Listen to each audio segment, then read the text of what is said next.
ഇവിടെ നോക്കൂ T P Jayachandran master, രാഷ്ട്രീയമൊന്നുമല്ല, ഭരണഘടനയും റൂൾസ് ഓഫ് പ്രൊസീജിയേഴ്സുമാണ് ഇപ്പോൾ ഇവിടെ ശ്രീ എ സമ്പത്ത് ഉദ്ധരിച്ചത്. ഭരണഘടനയുടെ 93-ാം അനുച്ഛേദം വളരെ വ്യക്തമാണ്, താങ്കൾക്കും എടുത്ത് വായിക്കാവുന്നതാണ്.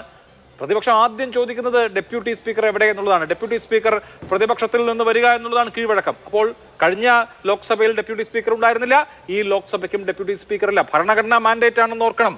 പിന്നെ നോക്കൂ, ഇവിടെ സൂചിപ്പിക്കുന്ന കാര്യങ്ങൾ, ഈ റൂൾസ് ഓഫ് പ്രൊസീജിയേഴ്സ് വയലേറ്റ് ചെയ്യുന്ന കാര്യങ്ങൾ, പ്രതിപക്ഷ നേതാവിന് മൈക്ക് കൊടുക്കാതിരിക്കുക, പ്രതിപക്ഷ അംഗങ്ങളുടെ മൈക്ക് ഓഫാക്കുക മാത്രമല്ല, പാർലമെന്റിലെ ബിസിനസ് തീരുമാനിക്കുന്നത് ബിസിനസ് അഡ്വൈസറി കമ്മിറ്റി ആണല്ലോ, BSc ആണല്ലോ. ഈ BSc തീരുമാനിക്കുന്ന എല്ലാ പാർട്ടികളുടെയും റെപ്രസെന്റേറ്റീവ്സ് ഉള്ള ഈ BSc തീരുമാനിക്കുന്ന ബിസിനസ് എന്നുള്ള നിലയിലാണ് സാധാരണ നിലയിൽ പ്രൊസീഡിങ്സ്. പക്ഷെ നോക്കൂ, ഇപ്പോ അങ്ങനെയല്ല.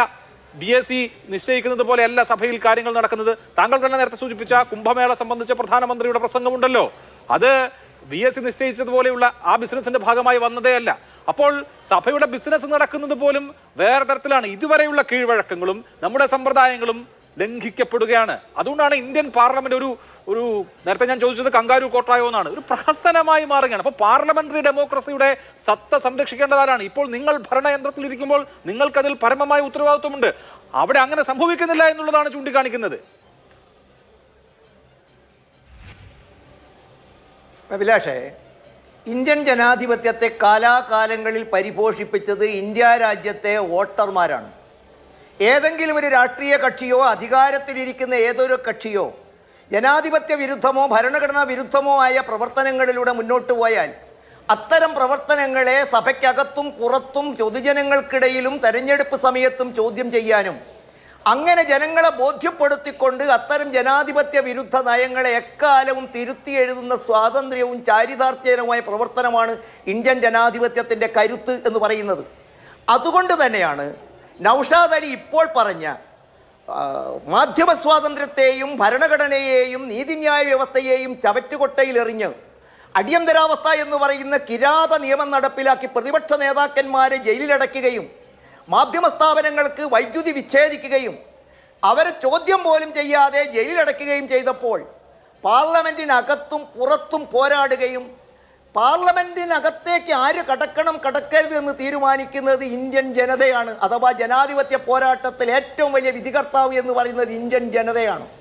നോക്കൂ, 2014 മുതൽ നമ്മൾ ഈ പറയുന്ന മാതിരിയിൽ സമ്പത്ത് പറയുന്ന കണക്ക് വെച്ച് പുസ്തകങ്ങളിലും ചട്ടവട്ടങ്ങളും പാലിച്ച് 70%-വും 100%-വും പാർലമെൻറ്റിലെ ജനങ്ങൾക്ക് അദ്ദേഹം പറയുന്ന ഏതാനും തിരഞ്ഞെടുക്കപ്പെട്ട ആളുകളുടെ ശീതീകരിച്ച മുറിയിലെ ചർച്ചയ്ക്ക് വിട്ടുകൊടുത്തപ്പോൾ ഈ രാജ്യത്തെ ജനത അനുഭവിച്ച ചില പച്ചയായ യാഥാർത്ഥ്യമുണ്ട്. അവരുടെ ജീവിതം കൂടുതൽ കഷ്ടതരമാവുകയും പാർലമെന്റ് മെമ്പർമാർ കൂടുതൽ ധനാഢ്യന്മാരും കഴിച്ചു കൊടുക്കുകയും ചെയ്യുകയും അവസാനം അത്തരം ആളുകളെ ആരാണോ പാർലമെന്റിലേക്ക് ഭരണഘടനയും റൂൾസ് ഓഫ് പ്രൊസീജിയറും അനുസരിച്ച് എന്തുകൊണ്ട് മുന്നോട്ട് പോകാൻ കഴിയുന്നില്ല? നമ്മളൊരു പാർലമെന്ററി ഡെമോക്രസി ആണല്ലോ. പാർലമെന്ററി ഡെമോക്രസിയിൽ കുറെ നോംസ് ഉണ്ട്, ആ നോംസ് പാലിക്കപ്പെടുന്നില്ല. അത് പ്രഹസനമായി മാറുന്ന നിലയിലെത്തുന്നു. ഇതാണല്ലോ നമ്മുടെ പ്രശ്നം. അല്ല, നമ്മുടെ പ്രശ്നം ഇപ്പോൾ പാർലമെന്റിൽ നടന്ന കുംഭമേളയും അതുമായി ബന്ധപ്പെട്ട ചർച്ചയും ആരെയും പേരെടുത്ത് പറയാതെ, അഭിലാഷിന്റെ ഇൻട്രോയിൽ പോലും രാഹുൽ ഗാന്ധിയെ വെച്ച് പറഞ്ഞു. ഞാൻ മനസ്സിലാക്കിയിടത്തോളം ബിർള ഒരാളെയും പേരെടുത്ത് പറഞ്ഞിട്ടില്ല.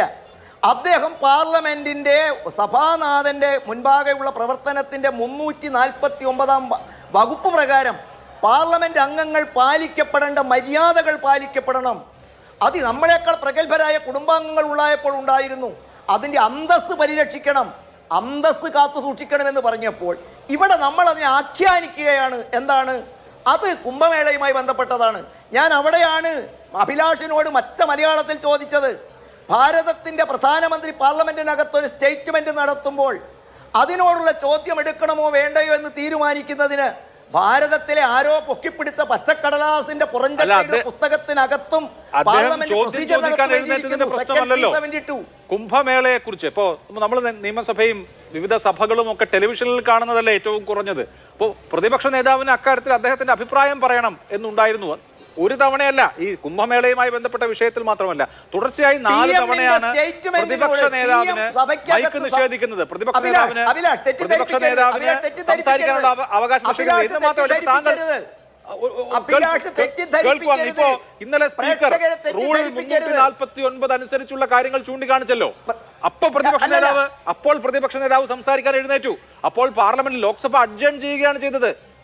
എന്തുകൊണ്ടാണ് ഏത് വിഷയം കുംഭമേളയാണോ മറ്റെന്തെങ്കിലും മേളയാണോ എന്നുള്ളതല്ല, പ്രതിപക്ഷ നേതാവ് സംസാരിക്കാൻ എഴുന്നേറ്റാൽ അദ്ദേഹത്തിന് അവസരം കൊടുക്കുക എന്നൊരു കീഴ്വഴക്കമുണ്ട്. കഴിഞ്ഞ 7-8 ദിവസമായി പ്രതിപക്ഷ നേതാവിന് പാർലമെന്റിൽ സംസാരിക്കാനേ കഴിയുന്നില്ല എന്നുള്ള അവസ്ഥയൊക്കെ ഇതം പ്രഥമമാണ്.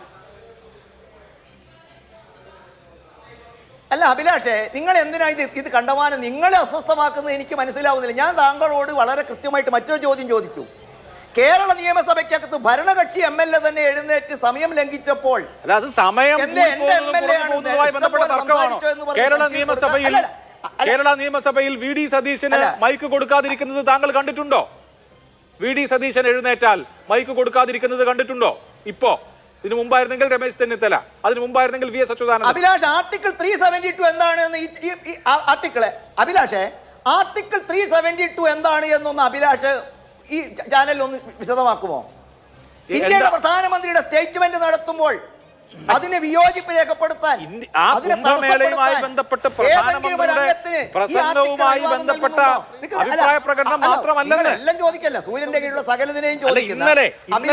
ഇന്നലെ സ്പീക്കർ താങ്കൾ തന്നെ ഉദ്ധരിച്ച 349 റൂൾ പാലിക്കണം എന്ന് പറഞ്ഞ് സ്പീക്കർ പ്രതിപക്ഷത്തെ ഉപദേശിച്ചല്ലോ. അപ്പോൾ ലീഡർ ഓഫ് ഒപ്പോസിഷൻ എഴുന്നേറ്റു, അദ്ദേഹത്തിന് സംസാരിക്കാൻ അവസരം കൊടുത്തോ? അല്ലല്ല അഭിലാഷ് ഒറ്റ സെക്കൻഡ് നമ്മളൊരു സംവാദത്തിൽ ഒറ്റ സെക്കൻഡ്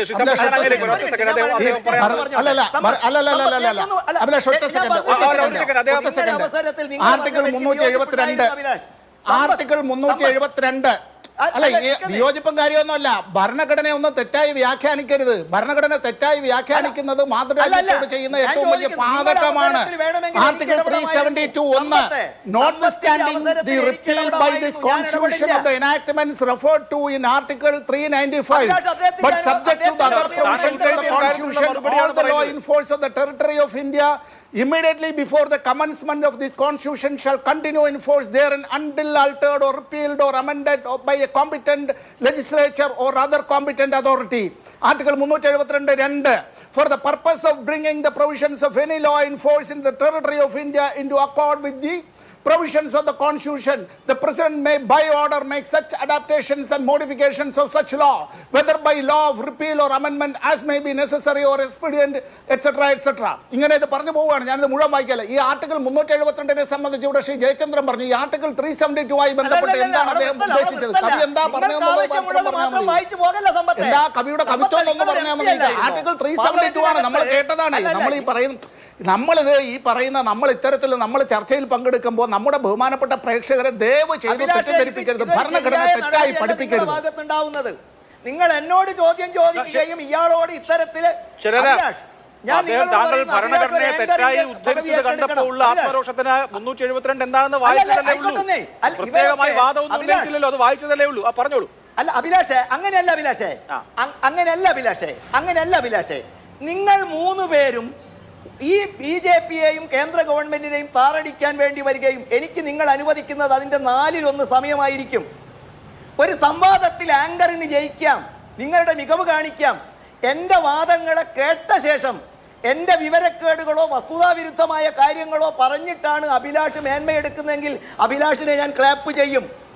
എന്റെ വാദഗതിക്കകത്ത് നമ്മൾ ജനാധിപത്യത്തെ കുറിച്ചല്ലേ അഭിലാഷ വാദോരാതെ പ്രസംഗിക്കുന്നത്?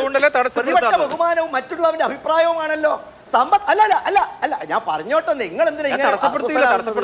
ഒരു MP പ്രതിപക്ഷ നേതാവിനെ സംസാരിക്കാൻ അനുവദിച്ചില്ലെന്ന് പറയുകയും എനിക്ക് നിങ്ങൾ അനുവദിച്ച സമയത്തിന് അദ്ദേഹം മുൻകൂട്ടി കൊണ്ടുവന്ന പുസ്തകത്തിലെ ഇംഗ്ലീഷ് എടുത്ത് വേണ്ടത് വായിച്ച് എക്സെട്രാ എന്ന് പറയുമ്പോഴും ഇതാണോ അഭിലാഷ ഒരു സംവാദത്തിന്റെ മര്യാദയുള്ള രീതി? നിങ്ങൾക്ക് 3 പേർക്കും എന്നെ വിയോജിക്കാം, അതാണല്ലോ നടക്കുന്നത്. എനിക്ക് ലഭിക്കുന്നത് നിങ്ങൾ അനുവദിക്കുന്നതിന്റെ 4-1 സമയമായിരിക്കും. അഭിലാഷിരിക്കും. അല്ല എന്നെ മിണ്ടാൻ സമ്മതിക്കാതെ നിങ്ങൾ വിരോധമില്ലല്ലോ എന്നല്ലല്ലോ പറയേണ്ടത്. ഇതേ മര്യാദ അഭിലാഷ് എനിക്ക് തരുമോ? ഞാൻ എന്റെ വിയോജിപ്പ് സമ്പത്ത് സംസാരിക്കുമ്പോ പറഞ്ഞാൽ അഭിലാഷ നിങ്ങൾ എന്നെ അനുവദിക്കുമോ? ഇത് അല്ല, അങ്ങ് വിഷയം പറയുന്നില്ല. ഒരു മര്യാദ വേണ്ടേ നമ്മളൊരു സംവാദത്തിൽ പുലർത്തേണ്ടത്? അങ്ങ് വിഷയം പറയുന്നില്ല. ഇപ്പൊ പല ഭരണഘടനാ പ്രൊവിഷൻസ് ഉന്നയിച്ചു, കീഴ്വഴക്കങ്ങൾ ഉന്നയിച്ചു, റൂൾസ് ഓഫ് പ്രൊസീജിയർ പറഞ്ഞു. താങ്കൾ വസ്തുതാപരമായി ഒന്നും പറയുന്നില്ല. അത് പറയൂ, ഞാൻ സമയം തരും. അല്ല, അത് അഭിലാഷിന്റെ കണ്ണിന്റെ കുഴപ്പമാണ്. ഒന്ന്, സഭാനാഥനെ അനുസരിക്കാൻ അംഗങ്ങൾക്ക് ബാധ്യതയുണ്ടോ? പ്രധാനമന്ത്രിയുടെ സ്റ്റേറ്റ്മെന്റിൽ പ്രധാനമന്ത്രിയുടെയോ സ്പീക്കറുടെയോ അനുമതിയില്ലാതെ അതിനകത്ത് പാർലമെന്റിനകത്ത് ബഹളമുണ്ടാക്കി വിയോജിക്കാൻ പ്രതിപക്ഷ നേതാവല്ല ഏത് പടച്ച തമ്പുരാനും അവകാശമുണ്ടോ? അങ്ങനെ അവകാശം വിട്ടുകൊടുത്താൽ പാർലമെന്റ് നേർവഴിക്ക് നയിക്കുമോ? അങ്ങനെ നയിക്കാത്തതിന്റെ കേരളത്തിൽ ഉദാഹരണവും ഞാൻ ചൂണ്ടിക്കാണിച്ചു. ഇതിലൊന്നും വസ്തുതയില്ല എന്ന് തോന്നുന്നത് അഭിലാഷെ ഒന്നുകിൽ കണ്ണടയുടെ പ്രശ്നമാണ്, അല്ലെങ്കിൽ പ്രധാനമന്ത്രിയുടെ സ്റ്റേറ്റ്മെന്റിനെ കുറിച്ച് മാത്രമായി ചർച്ച ചുരുക്കുന്നതുകൊണ്ടാണ് ഞാൻ അങ്ങയോട് 4 കാര്യങ്ങൾ ചോദിച്ചു. ഭരണഘടനാ മാൻഡേറ്റ് ഉള്ള ഡെപ്യൂട്ടി സ്പീക്കർ പദവി എന്തുകൊണ്ടില്ല? എന്തുകൊണ്ട് പ്രതിപക്ഷ നേതാവ് എഴുന്നേൽക്കുമ്പോൾ അദ്ദേഹത്തിന് മൈക്ക് കൊടുക്കുന്നില്ല, അദ്ദേഹത്തെ സംസാരിക്കാൻ അനുവദിക്കുന്നില്ല? ഇന്നലെ പ്രധാനമന്ത്രിയുടെ സ്റ്റേറ്റ്മെന്റ് ഒന്നും ഉണ്ടായിരുന്നില്ല. പിന്നെ എന്തുകൊണ്ടാണ് പ്രതിപക്ഷത്തെ സമ്പൂർണ്ണമായി അദൃശ്യവൽക്കരിക്കുന്നത്? എന്തുകൊണ്ടാണ് ബിസിനസ് അഡ്വൈസറി കമ്മിറ്റിയുടെ തീരുമാനങ്ങൾ, ഈ പ്രൊസീജിയർ തീരുമാനിക്കുന്നതിൽ, ബിസിനസ് തീരുമാനിക്കുന്നതിൽ മാനിക്കാത്തത്? വളരെ കാതലായ വിഷയങ്ങളാണ് ഉന്നയിച്ചത്. അങ്ങ് ആ വിഷയങ്ങൾ സ്പർശിച്ചേയില്ല.